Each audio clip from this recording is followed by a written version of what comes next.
Hi guys. நான் ரீசெண்டாக ஒரு முடி வேறு நான் ரீசெண்டாக ரீல்ஸில் ஒரு போஸ்ட்டு பார்த்தேன். வாழ்க்கை அப்படின்னு சொல்லிட்டு, வாழ்க்கை வந்து நீ அதிகம் ஓடாதே, வாழ்க்கை வந்து போட்டி அல்ல, நீ ரசிக்க வேண்டிய ஒரு பயணம் அப்படின்னு சொல்லி போட்டிருந்துச்சு.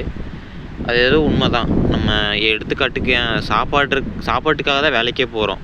இப்போ வேலைக்கு போயிட்டுருக்கும்போது நம்ம சாப்பாடு ஒழுங்காக சாப்பிட்றோமா? கிடையாதுல்ல. யோசிச்சு பாருங்கள். ஒரு சில பேர்லாம் பார்த்தீங்கன்னா, வேலைக்கு போகிற அவசரத்தில் ஐயையோ டைம் ஆயிடுச்சுன்னு சொல்லிட்டு சாப்பிடாம கூட போயிடுவாங்க. சாப்பாடு தட்டில் போட்டு வச்சுட்டு டைம் ஆயிடுச்சுன்னு சொல்லிட்டு அந்த பிளேட்டை அப்படியே வச்சுட்டு போனவங்க கூட நான் பார்த்துருக்கேன். நானே கூட போயிருக்கேன். ஸோ இந்த போஸ்ட்டு வந்து எனக்கு அதைத்தான் ஞாபகப்படுத்துது. ரொம்ப தூரம் வேகமாக போகாதீங்க, ரொம்ப தூரம் ஓடாதீங்க. வாழ்க்கை வந்து ஒரு என்ன சொல்கிறது, போட்டி அல்ல, அது ஒரு பயணம் அப்படின்னு சொன்னது வந்து எனக்கே ஒரு மாதிரி இதாச்சு. ஸோ உங்களுக்கும் இந்த மாதிரி ஃபீல் ஆகுது அப்படின்னா ஒரு ஷேர் பண்ணுங்கள், லைக் பண்ணிக்கோங்க. இந்த விஷயம் பிடிச்சிருந்தது அப்படின்னா எல்லாத்துக்கும் ஷேர் பண்ணுங்கள். ஸோ நீங்களும் இப்படி தான் போயிருக்கீங்க வேலைக்கெல்லாம் அப்படின்னா வந்து கமெண்ட் பண்ணுங்கள், தெரிஞ்சுக்கலாம்.